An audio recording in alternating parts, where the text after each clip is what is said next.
You are now in tune to the Keys to the City podcast. And ladies and gentlemen, we are back. The trio is back once again. So you know what that means. We're talking New York Yankee baseball today. And it's a good time to not just be a Yankee fan, but in a little while, in a day from now, I'm smelling 30 years ago, Ted. I'm smelling 30 years ago. The garden is going to be rocking. We got some great stuff going on in sports. I mean, think about it. Everybody talks about sport. Football's not here, but while the NBA playoffs is doing a hell of a job, a breath of fresh air. We get the Final Four starting tonight with the Celtics and Pacers. I know you Knicks fans were hoping for Boston, New York, but hey, when you get injured and you're playing 48 minutes a game, sometimes shit happens just that way. And then you got the Rangers. So as you're a New York Yankee, like I was telling Joe the other day, I was like, if we can ever just get the New York Giants to get going, I'd be a happy New York fan. I'd be a happy New York sports fan right now. But that's how it is. We are Keys to the City, and it's an exciting time for sports fans. We're all talking Yankees today, though. We're going to be talking about who's the best player currently on the Yankees. And ladies and gentlemen, once again, there will be disagreements, as always. So we'll get into that. But Ted was just talking about, he brought on, the first thing he asked us, did anybody watch last night's game? Me, for one, I couldn't because I live in Florida, so I'm not able to watch the New York Yankees. So I get the lowdown, the rundown from you or my father. And yeah, the New York Yankees blew a game last night. So I'm going to let you talk, both of you, because Joe had a disagreement with Ted. And then you guys could take it away. And then I'll wait because I didn't get to see the game. So whoever wants to speak, Joseph, I feel like you disagreed with Ted. So go ahead, Joseph. I'll let you take it away.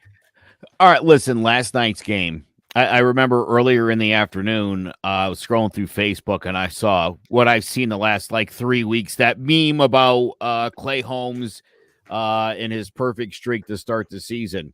And every time I see it, do you know what I think?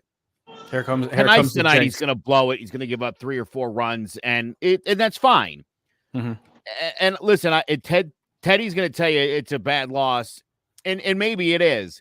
Here's why I don't think it is, because like I said, look, I think that streak had to come to an end. They're playing really well right now. Seattle's not a bad baseball team to lose a game like that, to be honest.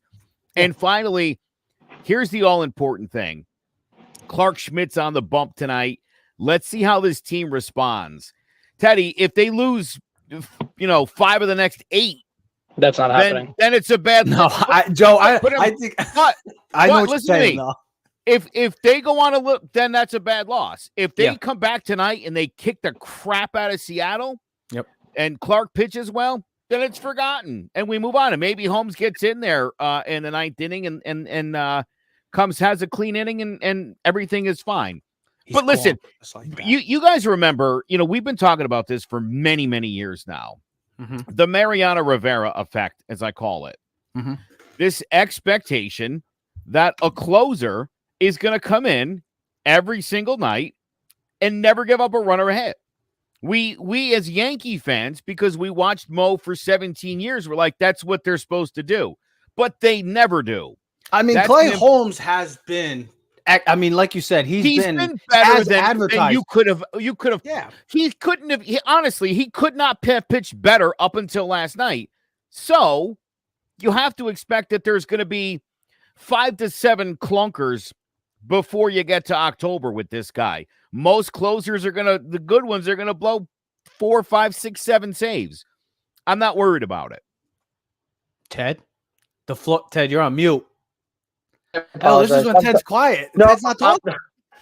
He's Joe, that is my strategy of not over talking you, is put myself on mute so when I'm speaking. The floor is yours, my man. No. Listen, you're 100% right in that sense. You can't expect, first of all, Clay Holmes. No.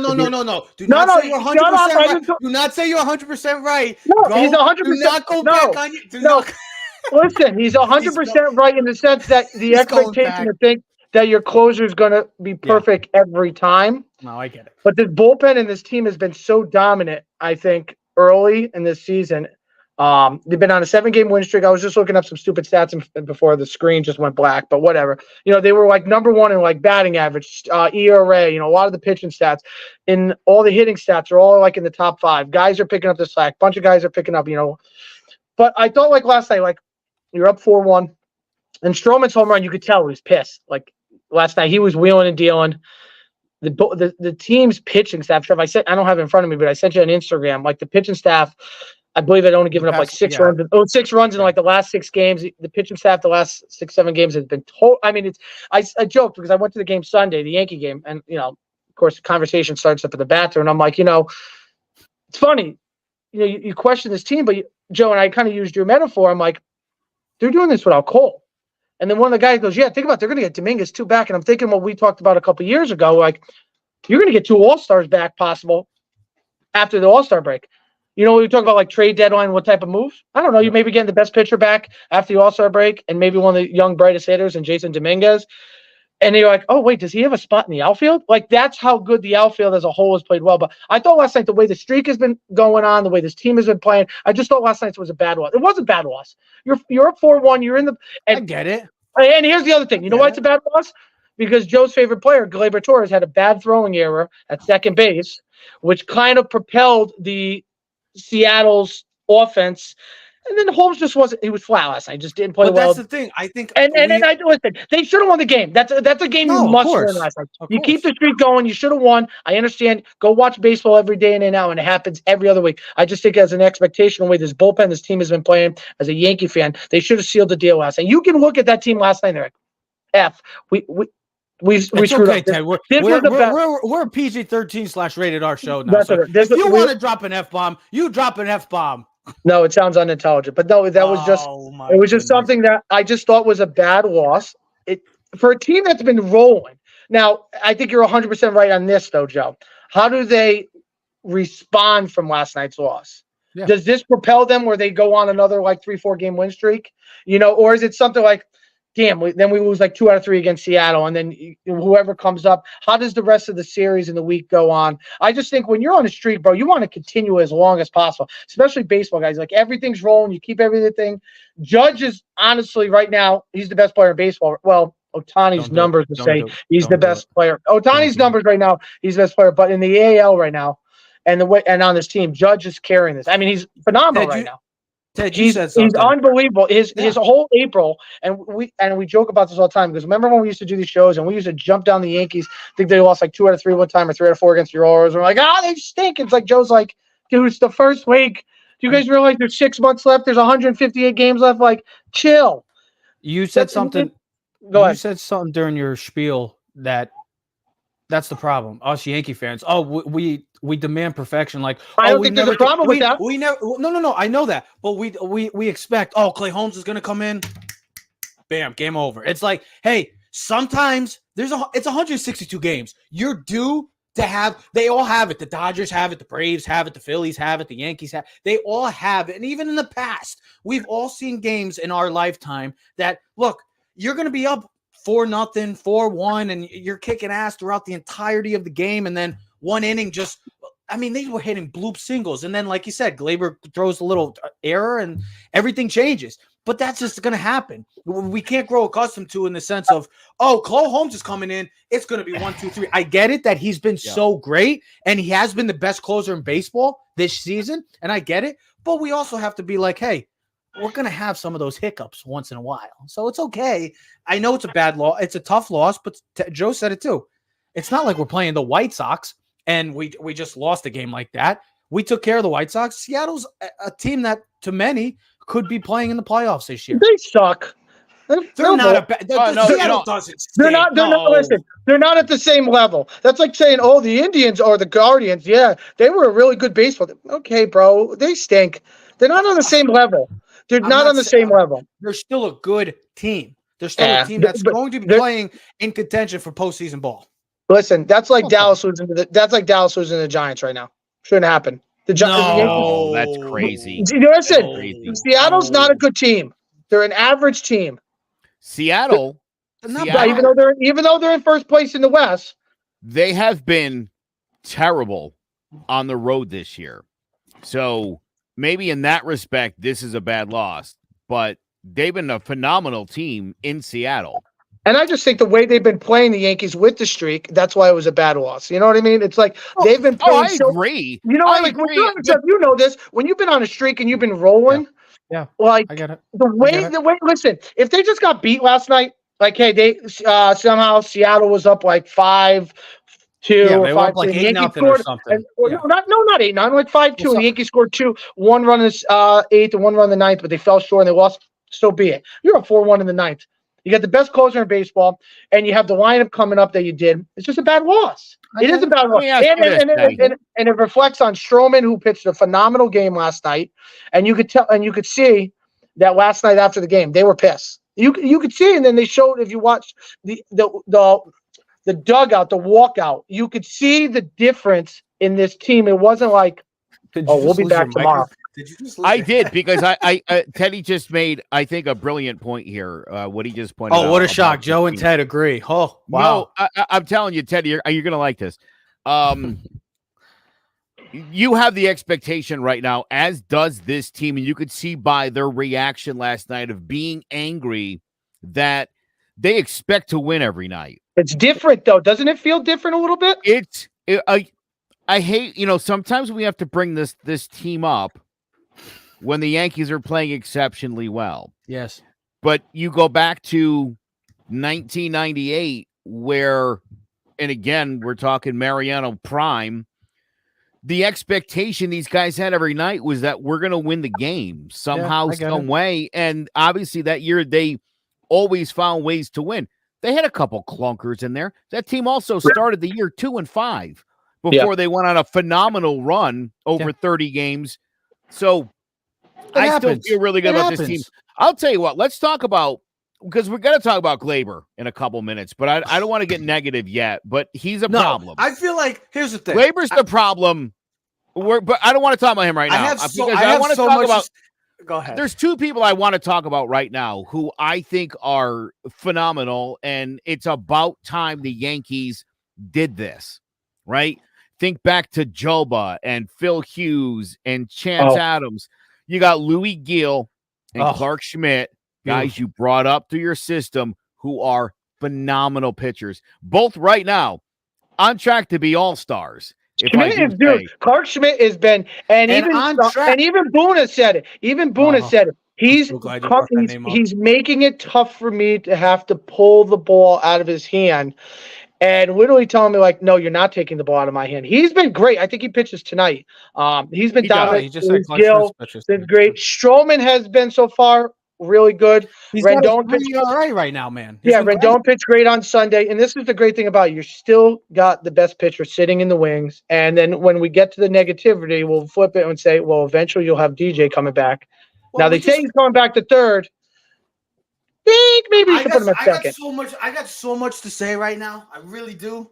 We just went 13 minutes talk about negativity on the Yankees. When the New York Yankees, the first 50 games, are in first place, and we haven't even talked a single second about the positives that we have seen of this New York Yankee team right now. The bullpen has been outstanding. The pitching staff has been, the rotation overall, I should say, the whole entire pitching staff has been legendary, amazing. As Teddy pointed out, a legendary stretch that these starters are in right now. Phenomenal.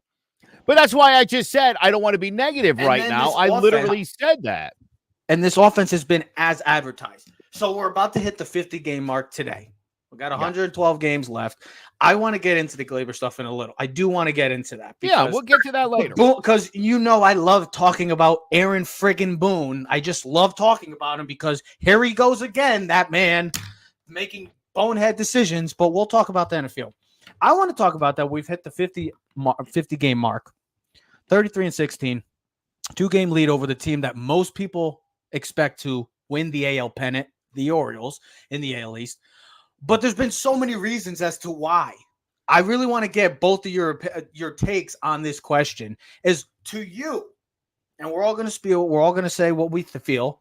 I want to know, Ted, what to you has been the biggest surprise so far after, I should say, after 50 games, because tonight will be after 50 games, but 50 games from the New York Yankees. Has it been the offense? Has it been the pitching? I want to know, both of you guys, what has been the biggest surprise to you when watching this team right now? Starting pitching. Because that's the most important thing is starting pitching, which we know. And let's be honest. We all thought the season was not over, but in very much question when Garrett Cole's injury was pronounced. Yeah. Because of the factors of every guy had potential to be great, but Trevor, as you have mentioned multiple times on the show, potential only gets you so far. And as Joe has said, each guy has a question mark. Rendon coming off the season, he did. Stroman looked really good for the Cubs half the season last year. Clark Schmidt really hasn't been the guy. And then Joe just said Luis Gil. All guys that you knew had potential to be very good starters. Not aces, but very good starters. And they're all pitching exceptional.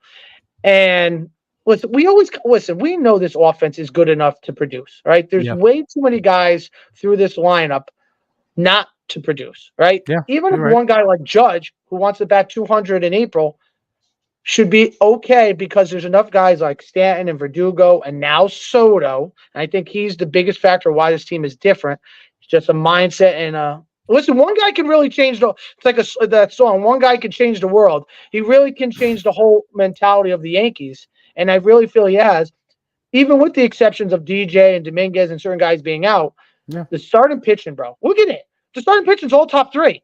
Yeah. Listen, the reason why I'm not saying bullpen is because honestly, we could talk about the bullpen for the last 7 years. But they've always been like a strong part of this team. With the injuries with the bullpen, even in the past years, that's always been a strong point of this team. Ian Hamilton, guy, that guy. I'm not going to go through the whole bullpen staff, but just guys coming in and producing. Yeah. Now I get it. It's May. We're not even in Memorial Day. We haven't hit the blood of the summer. We don't have a clue what the hell is going to go on for the rest of the season. We know this team is prone for injuries later in the season. But hey, let's not hope for it. Listen, it's just natural the way the baseball season works. But right now, for me, particularly, at 33-16 at first place in the East, I believe they have the best record in the AL. It's a starting pitching because the guys that have question marks are all, instead of a question mark, they all have exclamation points right now at the end of their sentence. Joseph, what would you say? I would have said the starting pitching second, so I'm glad Teddy took that one. I'm going to say the biggest surprise so far is Giancarlo Stanton. Although I knew this was going to happen. Sure you did. I did. I mean, I'm on record as having predicted this. Don't where you find it for me and you send me it, and we'll talk about it then. I got receipts. All right, listen. You know a guy? I know a guy. I think one of the big things this lineup lacked last year was that protection in the lineup. And I talked about this a lot last year. And again, this still idiot move by Boone to not hit Stanton and Judge back to back. I still don't get that, especially with Soto in front of them. It just seems to me like those are guys that are going to, ahead of Stanton. They're gonna, you have two choices, right? You can either go at Juan Soto or try to go around Juan Soto. There's Judge. And you could be careful with Judge, but now it's like Verdugo hitting behind Judge. Wait, Rizzo doesn't hit behind Judge? I apologize. Sometimes, but Rizzo sometimes. The last few nights, it's been Verdugo of late. But Verdugo, he had 3 hits last night. Yeah. I think Boone's trying to play the righty-lefty right because you can do that now, which we haven't had. Analytics, bro. But no, not analytics. But think about this. Joe has mentioned before why we don't have any lefties in the lineup. Now you think about it. Lefty Soto, righty Judge. You can go lefty Verdugo, righty Stanton, lefty Rizzo, righty Glaber. And that's with no DJ. I agree with Joe, though. Think about it. You go Soto, with the way they're playing right now, currently right now. I'm not talking about in the next week or two or another month or so. Talk about right now. You have Soto. You have, the Dodgers, I believe, have what? Do they have Betts, Ohtani, and Freeman? 1, 2, 3. I don't. Correct me if I'm wrong. If somebody knows, please look it up. But usually those 3 are right off the bat. Those are the 3 guys for them. The Yankees should be doing the same thing. Soto, I don't care about the righty-lefty shit. This is my problem with Aaron Boone because this team is talented and this is a team that could win the whole freaking thing. But again, Aaron Boone with his thinking is no, going this is what Joe Torre used to do. You play the matchups, but here's the thing. Yeah, but you know what? Baseball was different then because of the pitching rule. You have to face 3 batters, so you don't even have that luxury of going righty, lefty, righty. Torre at the time had a reputation. I mean, he was the best manager in baseball. He was the guy. He could do whatever he wanted to. Yeah, but if you bring the lefty in against Soto, Boone desperately, but then you get the righties behind him. Boone desperately needs to win this year. Like, he can't screw this up right now. And for what Joe said, having Soto, Judge, and then Stanton, and then if you want to go Rizzo, and then Verdugo, if you want to do the 3-2, if you want to do the, yeah, like I said, think about that. Volpe, who's been playing solid, he's had his up and down so far this year, but he's finding his groove at the plate. 13-game hit streak. Exactly. Then he's getting on base. Then you get Soto, who's been as advertised. Judge, who's, well, I don't need to say much more about him. Stan, who's starting to come into his own. And then Rizzo's been having some clutch hits. Verdugo. I mean, that's a hell of a start to the lineup right there. Like, just play that. Like, you don't have to keep overthinking. Just go with your best freaking lineup. The lineup that pitchers are going to be like, damn, I got to go against Anthony Volpe, and then I got Soto, and then I got Aaron Judge, and then Giancarlo Stanton, and then I got Rizzo, and then I got Verdugo. Yeah. You know what my biggest surprise is? It's none of the things that you just said. It's not a player. It's not the rotation. It's the mindset and mentality of this team right now. Watch this team. You just said it, Ted. They lost last night, right? How were they reacting? They were pissed, right? They were pissed. They were pissed they lost that game. Like you might have seen in the past, but it feels different with the way this team feels, like the energy. And it's all because really, when you think about it, 3 guys, 3 acquisitions that they made this offseason, getting Soto, Verdugo, and Stroman, guys that have big personalities that maybe some teams don't want to deal with because of sometimes of their ego. But guess what? It's worked. They have this dog mentality. And the Yankees are starting because Judge, Stan, they're nice guys. But now you could see it in Judge's eyes, like, damn, I finally got a great freaking team now, that a team that I championship. I know we've had it in the past, but this team just feels like a 90s type team where they're hungry every at bat. They're making it hard for pitchers. They're patient at the plate. They're getting on base. I mean, they're doing all the right things. On base percentage, by the way, guys, 338 right now for a team. Second in the baseball. So they're doing all the right things. And it's a big part of why Soto's addition, Verdugo's addition, and Stroman's additions have been just as valuable as anything that we've just discussed the past couple minutes with the pitching rotation and even in the lineup. And you just said it too with Giancarlo Stanton. It just feels different from all of them. They look like they're having a lot more fun. They're not overthinking stuff. And they just look like this mindset that they're going to come in each and every day and try to take your head off no matter what. So that's my biggest surprise, because I didn't know how this was going to be. We tried to do this with Josh Donaldson. Forget about Josh Donaldson. My point is that they tried to bring in some kind of guy that had that attitude, that mentality, and didn't work at times. Now we thought, oh shit, we're going to bring in Verdugo. We're bringing in Soto, big personality. Stroman, who we've seen over the time that has a huge personality. How is it going to mesh with this, kind of silent type of team, like the silent type? And that's what this Yankee team was like coming into the season. We didn't know how it was going to play out. But you look at it, I get it, there's still 112 games left. But after 50 games, it looks like the New York Yankees, each and every game from here on out, I don't care who they play, are going to be in it, and they're going to make pitching staffs and opposing teams nights and days, or day and nights, nightmares. So that's my biggest surprise that I've seen from this 50-game start for the New York Yankees. I know I see Theo. He's got the mindset too. He's amped up. He's ready to go. Lose 5 in a row, and then let's see how they're feeling. Yeah. Let's see how that temperament is. Here's the thing, Joe.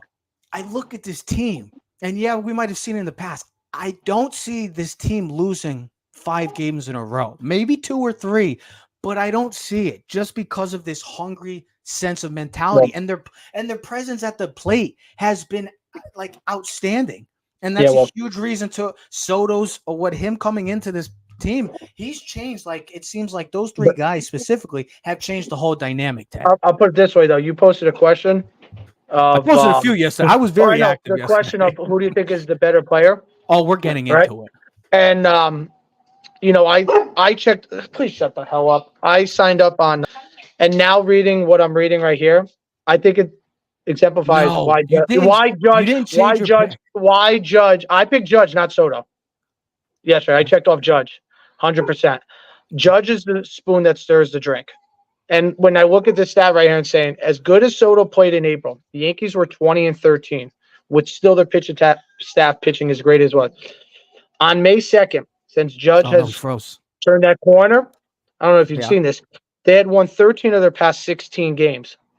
Right? Judge, in that meantime, even though he was player of the week last week, batting .436 with 7 home runs, 10 doubles, 15 walks. His on-base percentage since May 3rd is .563. His slugging percentage is over 1,000. Do the math, and his OPS is 1.563, raising his season total by 263 points from 725 to 998 in less than 3 weeks. And guess what? He's the spoon that stirs the drink. Soto is the drink.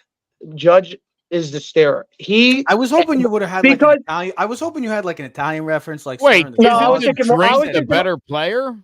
Oh, wait, what'd you say? Isn't the drink the better player? No, you got to stir all the ingredients together. No. Yes. I think you're wrong on this one, G. I don't give a shit. It's nice out. You're drinking it either way. Who cares? You're saying no. I want to make a comment right now. I want to make a comment. He's the better player. Do you know what? All around, he's a better defensive. He's a better defensive outfielder than Soto. I gotta. And he's you know what? And when he's batting like this, he's just as good as Soto. And the only difference is he brings more power. Before Joe, 100%, bro. As good as Soto was, and Soto was great in April. Yankees were only 20. Don't make that look. Judge was. They were only 20. They were only 20-13 when he was batting 197. Now he's on fire. You know what Joe was just. You don't agree, Joe? He just faked like a heel turn in WWE. He was like, but I know what Joe's up to right now, because I want to just say a question before Joe says something. There's 3 certainties in life: death, taxes, and Ted Keys and Joseph Aguirre agreeing on the same question. I looked at the results. Why does Judge agree? And I saw who both were on the Judge side. And let me tell you, Joe agreed? It's that guy on the bottom, and it's that guy on my right. Trev, I know what you could say. I know what your rebuttal could say. The reason why Judge is doing as well is because the guy in batting in front of him is that great, and he's never had a guy like that. I want to hear Joe. Yeah, not for nothing. You picked Judge, for nothing. You want to go righty, lefty, righty. Why don't you flip them? Put Judge, Soto, and Stanton behind him. That's what Soto wanted to originally be, too. Well, that's what it should be, because I'll tell you right now, and I kind of agree with Teddy. Look, Soto's hitting 319. Don't say you kind of. You agree with him, Joe. Soto is hitting 319. If Judge were hitting in front of Soto, I think Judge would be hitting 319. So Soto leads in RBIs and average. Judge leads in home runs. But if you look at their side by side, which I figure at the end of the day, these guys will be one. And these guys will be one. They'll be 1 and 2. Judge is 2.4. Soto is 2.3. They're identical. Joe, I think you're wrong on one of your statements that you just made. I'll let you take the floor. 5 minutes ago, Cole Eyes returned for middle of June. Wow. I would point out that in the first, what you said, what were they, 20-13? Yes, 20-13 through the first month up until May 3rd. Soto was the only guy hitting in that time span. Volpe had his little cute run, and that was it. Judge was awful. Glaber was awful. The catchers had like 4 hits in the month. It was bad. Yeah. Soto was carrying this team to 20 wins pretty much by himself. Now, I'll also point out that in the week prior to Aaron Judge going on his run, Anthony Rizzo went on a little run of his own, put up some numbers. And Stan had a couple days. Yeah, Stan had a couple days and too. Stanton and Verdugo's kind of been breaking out of late as well. Yep. So the team's record right now, and again, I think that's why you just pointed out, Trev, the WAR is pretty much identical. These guys are both great. Yes. And I'm telling you, you could, if you move one in front of the other guy's going to play better. You're wrong on that. No, you would be setting. I'm telling you, if you put Judge in front of Soto, Judge is going to hit about 450 for the next couple of weeks. One specific reason why I would say you're wrong on this. It's Soto's eye at the plate. He's very patient. Like, he's very patient. He waits for his pitches. And with the way Judge is, look, Judge has to adjust because he's so friggin' tall. The play is different from him outside of anybody in probably baseball. But I think Soto's eye is probably the best eye in I was going to say football, but baseball. It's the best eye, I think. There's a reason why this man gets walks. I mean, he has the most walks in the history of baseball before the age of 26. Okay, Judge has more walks than him currently by 7. I get that. But I think his eye is just better overall. And I think Judge, don't get me wrong, I'm not saying that Judge is, but to me, Soto, he's changed the whole dynamic of this lineup. Judge has been there, but we've seen Judge at his best. We've seen him do what he's done, which is carrying this team the past couple years. But I don't see where the whole team, kind of from top to bottom, 1 through 9, has just the whole plate presence has drastically changed. Volpe looks different at the plate. Stanton has his moments, but he looks better at the plate. Rizzo looks better compared to last year and the year so and before. But that's my reason why I would say Soto. And I know he's younger. Judge is a better fielder. Judge is one of the best fielders in baseball, and I think he gets. Judge is a better all-around player, but I think Soto is still a better player. I think Soto is a better all-around because their power is. I know Judge's power is probably unlike anybody we've ever seen in baseball, maybe, but Soto's is right there as well. They both have great pop. They both have great average. They both get on base. Me personally, I like the younger guy, and I think he's changed the whole dynamic of this lineup as to why you're going to really truly see, like, we get it. Oh, well, Judge just hit 63 home runs a couple years ago. I get that, but he also had to carry it. Now I think you'll get to finally see the full completeness of Aaron Judge, and I think a big part of that, Joe, is because of Soto. That's just my reasoning behind it. I mean, I'm not deciphering the two. I'm just happy they're both in pinstripes. Like, that's all I care about. I posted this poll and everybody's like, oh, it's just a great feeling that we have two of the best players in baseball right now in this lineup and on this team. Yep. And they're both playing at a exceptional play right now. Sorry, my camera. I was trying to do, like, when you FaceTime, flip the camera, because I had the Yankee stats up because it showed team leaders. Yes. And as good as Judge is, the leader in batting average is Soto. The leader in RBI is Soto. The leader in on-base percentage is Soto. The leader in hits is Soto. He's batting .316 with 37 RBIs. I'm not discrediting Judge. No. Yeah, but not for nothing. If you got the hit in front of Aaron Judge, you would hit .316 with 11 home runs and 37 RBI as well. Yeah. Because of how good Aaron Judge... Because of how good Judge is with Soto in front of him, it's making Stanton play great. I think if anything, that's the biggest difference is Judge is going to do what he has to do. You just said it, Joe. You nailed it right out of the park with that. It's Stanton that I think is benefiting from this whole Soto addition. But you know what else? You know what else though you can go with though too? Let's be dead honest. As much as he's been an up and down streak.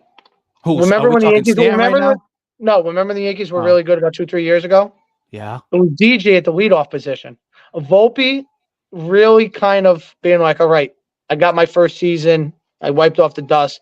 He looks like the real deal. Yeah. Being the leadoff guy with the speed and playing as well he is. I was looking right now, the WAR. He's third in the WAR. It's 2.4 Judge, 2.3 Soto. Volpe's at 2.1. And the only other guy that's above 1 is Alex Verdugo at 1.2. Everyone else is 0.08, 6, but 5, that's 3, what I'm saying. Everybody's to get on base. Just think about it. He's on base. Now he's a steal. Contender, right? So you got to worry about his speed on the base. Then Soto, like you said, Trev, one of the best eyes in baseball, if not the best. So he's a walk machine. If not, he's a hit machine. Then when you get those two of, okay, now what do I do? Because now, and something that you take differently in the last couple of years as a team is, how good is Judge now when you already got two guys on? You got to know where to put them. And then you want to play the game like, oh, I want to pitch around Judge, but do I really want to go against Stanton? Where, like, I understand he's strikeout potential, but one swing of the bat and it's over the moon. And then if you don't like that, we got Verdugo. And if you don't like that, I got Rizzo, who can slap the ball over the field. And then, in a couple of weeks we'll have DJ. And then it's like, once in a while Glaber's, his head is in the game and it's like, oh, he's not a bad player.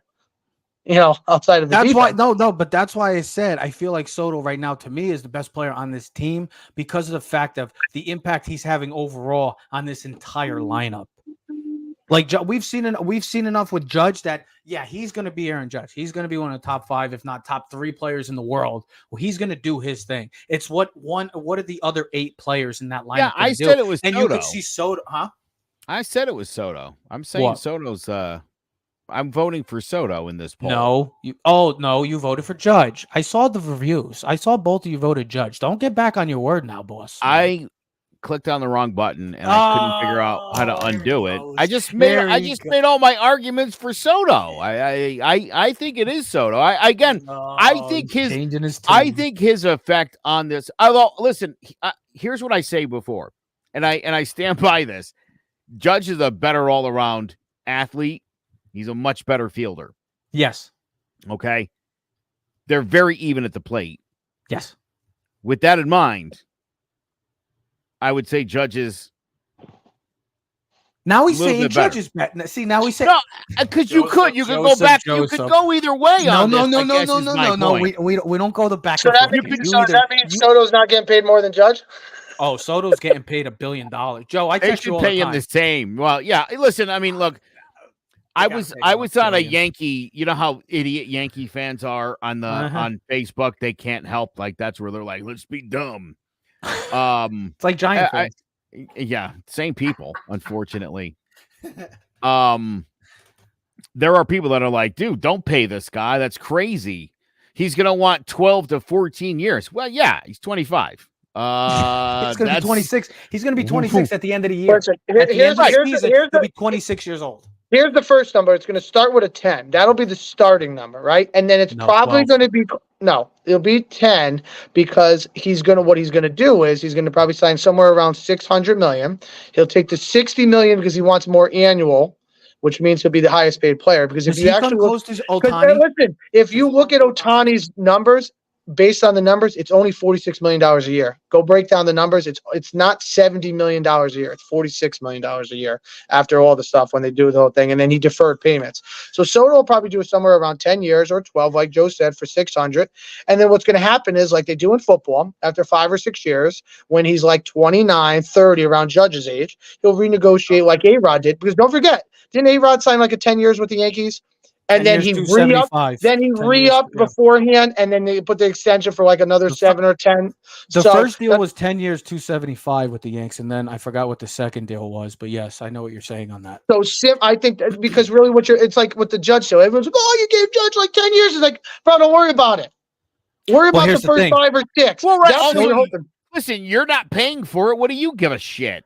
Soto's you're already paying $12 a beer. Who gives a shit? Right? So it's going to be $15. You pay $100 for a chicken tender basket. I mean, who cares? My thing is also when Judge got his contract, he was 30, right? He was 31. 30. Okay. So when Soto's about to get his contract, he was 5 years younger. Yeah, you're paying that man. We got to think the Nationals gave him 12 years. Was it 12 years, 440? I believe 440 exactly. Yeah. Okay. He didn't take that. Yeah, but I think that was more about where the starting point playing. is definitely. There's no way the starting point is 10 years because you're going to have the Dodgers, the Cubs, the Red Sox, the Rangers. First of all, the Dodgers are not going in on Soto. Yes, they will. First of all, they're not. They're not going to go on Soto. Second of all, I don't think just because the Mets offer him 15 years and $600 million, he's going to run to the Mets. Because I think at the end of the day, money's great. And these guys all want to make money. But where is he going to make more and where is he going to get more fame from? The Mets or the Yankees? The Mets can't even fill out the stadium, bro. The Mets are in shambles, and it's hilarious. Don't tell me that there's not part of these guys want to win, too. Where the F are you going to win? Because Ohtani, at the end of the day, he could have went to the Blue Jays. Look at the Blue Jays. They're the worst team in the AL East. Are they really?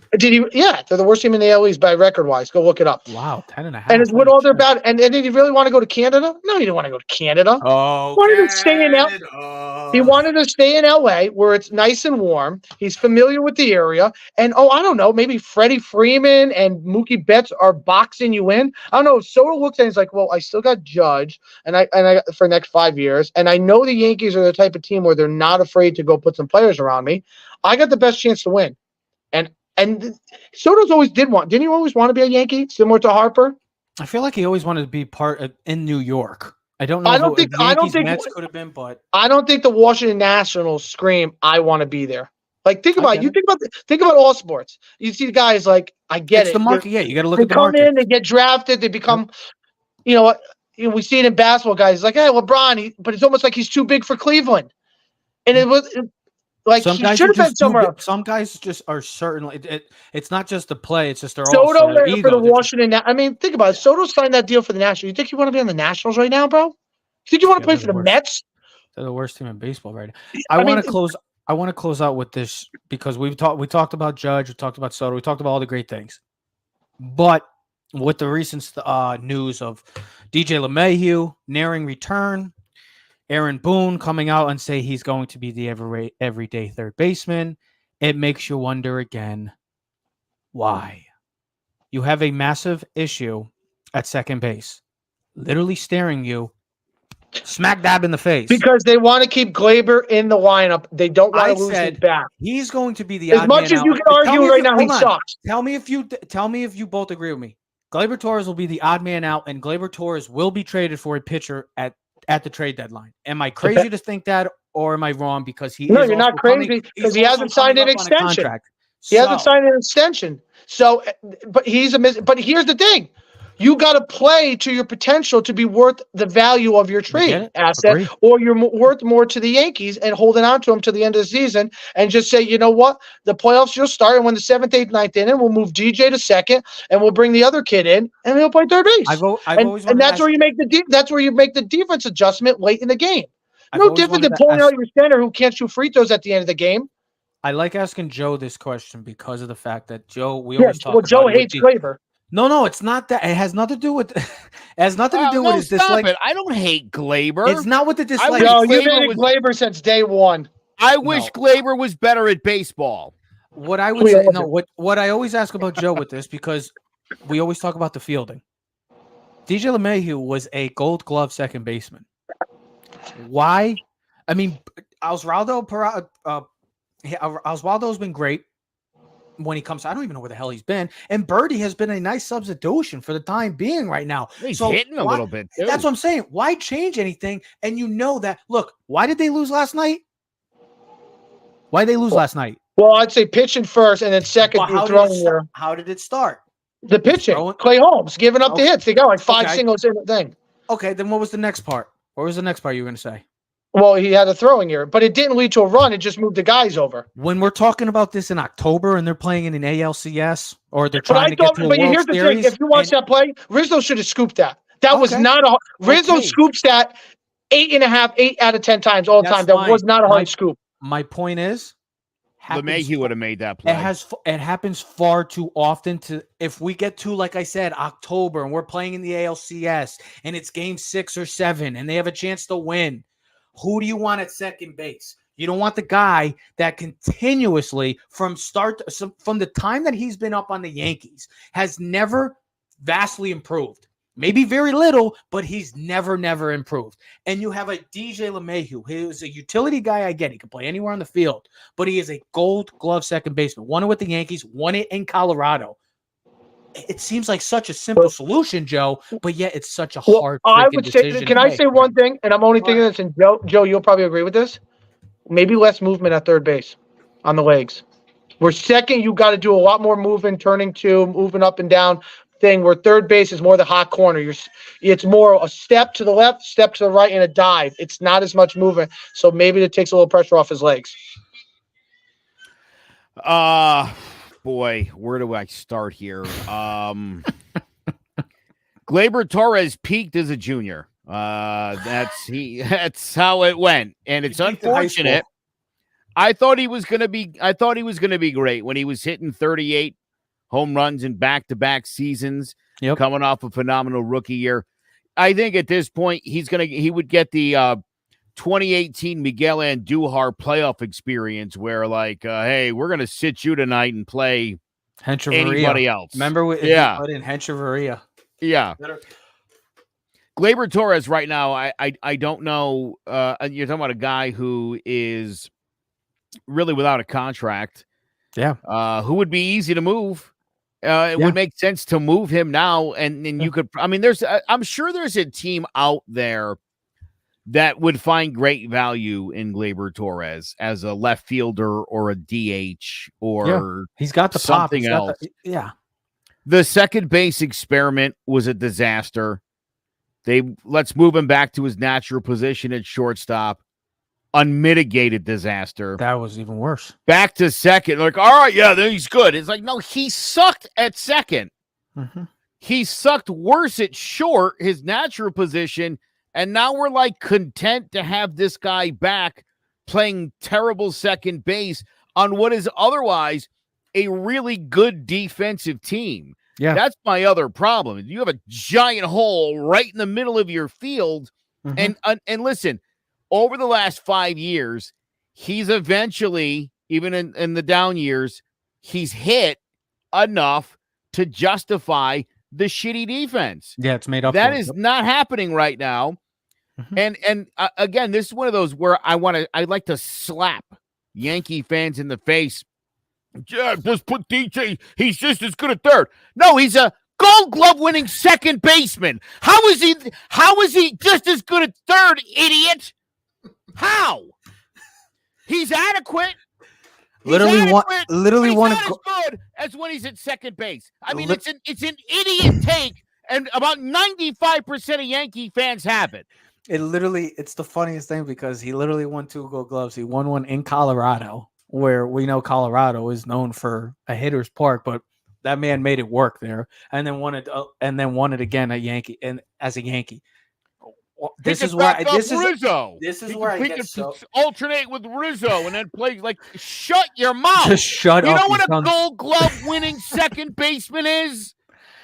No, they don't. Obviously, Joseph. No, they don't, because they still want to. Pissing me off for like 3 years now, and Aaron Boone frustrates me. Really, and I still believe, even with this team, if the Yankees don't win a World Series this year, I truly believe it will be because of Aaron Boone.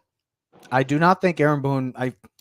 I'm sorry. I get it. Some people like him. Some people don't like him. I'm in the class of not really liking him because I think. I think he's been different so far this year, though. I think he's been different. He has his moments of overthinking, Ted, like you said earlier in the show. Yeah, but you know what? You only question it when it doesn't work, because everyone wants to be the Monday.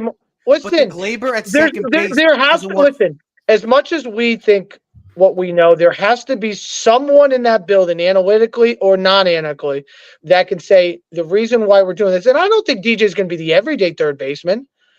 I think he'll be there. In his words, he could back up at first. He could play center field for Judge too. The only thing I'm thinking is trying to keep Gleyber's bat in the lineup. But here's the thing: his bat has not been what Joe has spoke about, where it's like, oh, he's one of the better hitters on the team, and it hasn't been there yet. So I'm probably thinking he's thinking. No, I don't know what the hell he's thinking. I don't know what the hell he's thinking. I know what he's thinking. Eventually, he's going to hit, and we don't want to ruin his mindset. So let's maintain him in the second.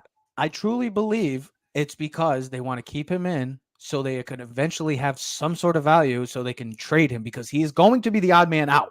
They're not going to sign him long term.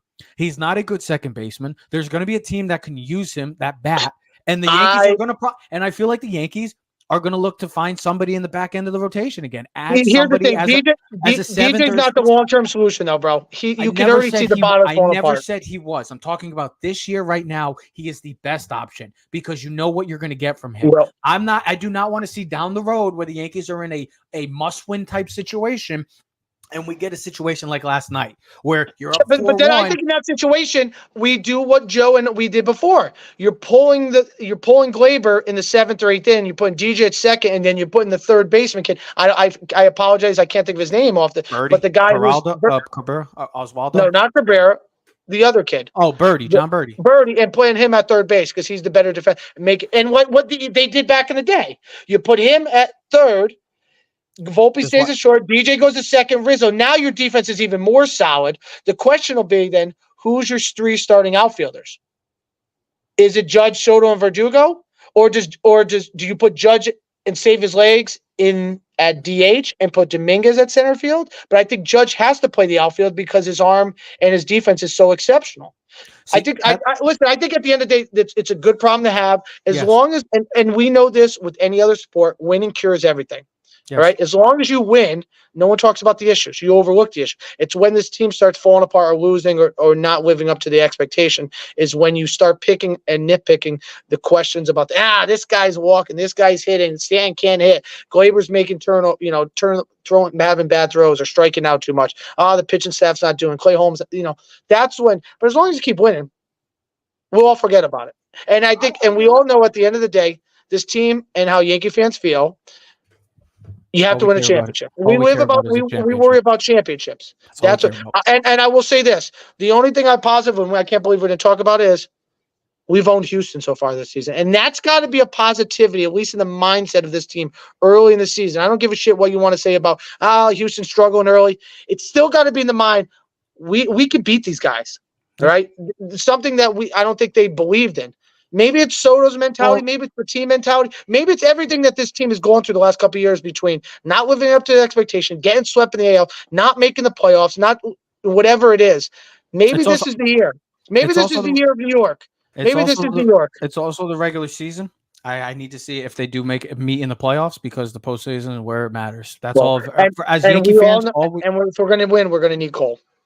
Yeah, of course. That's a given. The Yankees have a good problem with when Dominguez comes back because you have depth and you have talent there everywhere. You have Verdugo, you have Stanton if you want to put him there sometimes, Judge, Soto, Dominguez. The Yankees have a situation at second base, though. And then that's a bad problem. Grisham.